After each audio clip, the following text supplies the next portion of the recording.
ጌታዬ ሆይ የእመቤቴን የእናትህን ምስጋና እንደ ሰማይ ከዋክብት እንደ ባሕር አሸዋ አብዝተህልኝ እንደ እህል ተመግቤው እንደ ውሃ ጠጥቼው እንደ ልብስ ተጎናጽፌው እያለ ይመኝ ነበረ። እንዲህ እያለ ኑሮ ኑሮ የለመኑትን የማይነሳ የነገሩትን የማይረሳ ጌታ ፈቃዱን ፈጸመለት። ግን ለዚያ ፈቃድ መፈጸሚያ ደግሞ ምን ያደርግ ነበር? የወድ ስዋንና ማለትም ወሳድስንና ታቢዮን ጸሎተ እግዝእትነ ማርያምን 64 ጊዜ በደሜዋ ልክ ይደግምላት ነበረ። እንዴት ዋላችሁ? ሰማችኋል? ስንት ጊዜ? 64 ጊዜ ይደግምላት ነበረ። 128 አንቀጽ ማለት እኮ ነው። የኛው 64 ያኛው 64 እና አንድ ቀን እሁድ ለሰኞ አጥቢያ ጸሎቱን ትጋቱን ጨርሶ ወደ ዕለት ተግባሩ ሊሰማራ ትጥቅ ሊፈታ ፈትቶ እያለ ድምፅ ይሰማል። ድምፅ፣ ሰማያዊ ድምፅ። ደንግጦ ይቆማል። ያለበት በዓቱ ተከፍቶ የብርሃን ምሰሶ ይተከላል። በብርሃን ምሰሶ በተተከለበት ስፍራ ላይ የብርሃን ምንጣፍ ይነጠፋል። የብርሃን ዙፋን ይቀመጣል። የብርሃን ድባብ ይዘረጋል። በዚያ ላይ ሰማያዊት ንግሥት እመቤታችን ድንግል ማርያም መጥታ ሰላም ለከ ኦ ኤፍሬም ፍቁር ወዳጄ ኤፍሬም መጻእኩ ኀቤከ መጣሁልህ። እንደ ሻሽ ተነጸፈ። ደንግጦ መልአኩን ልካ አነሳችው። እመቤቴ ምን አመጣሽ ወደ እኔ አላት። ምስጋናዋን አብዛልኝ እያልክ ልጄን ብትለምነው ምስጋና ግለጭለት ብሎኝ ልገልጥልህ ምስጋናዬን መጣሁ። አይ እመቤቴ የሰማይ መላእክት የምድር ጻድቃን ሰማዕታት አመስግነውሽ ያልፈጸሙትን እኔ ደካማው እንደምን ይቻለኛል አለና ደግሞ ወደ ትሕትና መጣ። ያን ጊዜ ምን አለችው? ወድሰኒ በከመ አለብወከ መንፈስ ቅዱስ፣ መንፈስ ቅዱስ እንደገለጠልህ አመስግነኝ። አባቶቻችን ምን አሉ? በተረቱበት እንዴት ዋላችሁ? ሥላሴ አብርሃምን በረቱበት፣ ቅዱስ ገብርኤል ማንን ረታበት? እመቤታችን። ምን ብሎ? ለእግዚአብሔር የሚሳነው ነገር የለም። እዚህ ደግሞ እመቤታችን ቅዱስ ኤፍሬም ምን አለችው? መንፈስ ቅዱስ እንዳናገር አመስግነኝ አለችው። አይ ይህንንም አይሆንም ብል ምንፍቅና ሊሆንብኝ አይደለ ብሎ ምን አላት?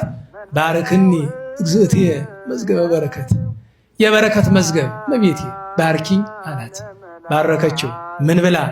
በረከተ ወልድየ ወአቡሁ ወመንፈስ ቅዱስ ይድር በላዕሌከ፣ የልጄ የቸር አባቱ የመንፈስ ቅዱስ በረከት ሕይወትነት ያለው በረከት ባንተ ይድር ብላ ባረከችው። ስትባርከው በዚያች ቅጽበት በቡራኬው ምክንያት ምስጋናው ተገለጠለት። አይምሮ ብሩህ ሆነ። እና አላችሁ ብርሃን ባለበት ምንም ነገር መሰወር አይችልም አይደል?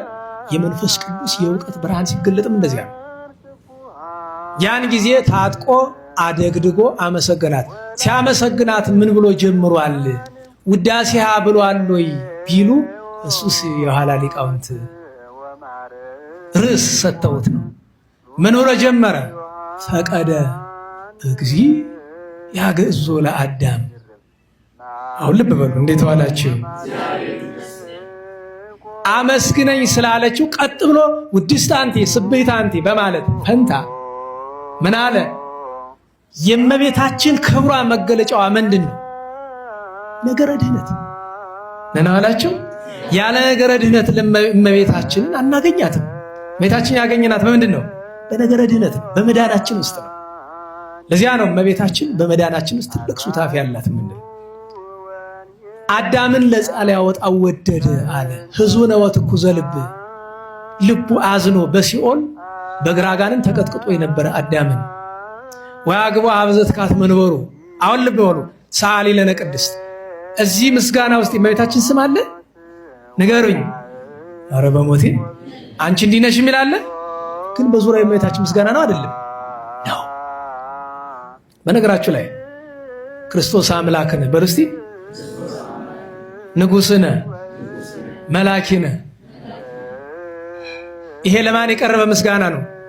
ለጌታችን ኢየሱስ ክርስቶስ አይደለም? ግን ለእመቤታችንም የቀረበ ምስጋና አልገባችሁ? እሺ ሌላ ምስጋና እናምጣ። እግዝእትነ በሉ ወላዲተ አምላክ፣ ወላዲተ ሕይወት፣ ወላዲተ ቃል፣ ወላዲተ ብርሃን። ማንን ያመሰገነ? በሌላ ቋንቋ ማን ተመሰገነ? ታዲያ እኮ ይሄ ነጥሎ ማመስገን የለም እኮ። እመቤታችን ስትመሰግን ማን ነው እየተመሰገነ ያለ? ጌታችን ኢየሱስ ክርስቶስ። ጌታችን ኢየሱስ ክርስቶስ ሲመሰገን ማን ነው እየተመሰገነ ያለ? እመቤታችን። እንዴት ትለኝ እንደሆነ ወላዲተ አምላክ ስንል እመቤታችን ክብሯን የምንገልጠው ማንን ስለወለደች ነው? የእሱን አምላክነት አምነን እሱን አመስግነን እኮ ነው ወላዲተ አምላክ ምንላት። አየው። እንደገና በተቃራኒው ጌታችን ኢየሱስ ክርስቶስን አምላካችን እግዚአብሔር ብለን ጌታችንን ስንጠራው እሱን አምላክ ስንል እሱን የወለደች እመቤታችን ስለሆነች እመቤታችን ምንድናት? ወላዲተ አምላክ፣ ወላዲተ እግዚአብሔር። ለዚያ እኮ ነው ምስጋናው ፈቀደ ጊዜ ሲል ጌታን እያመሰገነ ነው፣ እመቤታችን እያመሰገነ ነው።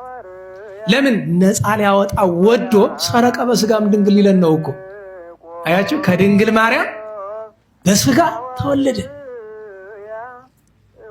ስሟን ግን አይጠራም ሰኞ እንደምታውቁት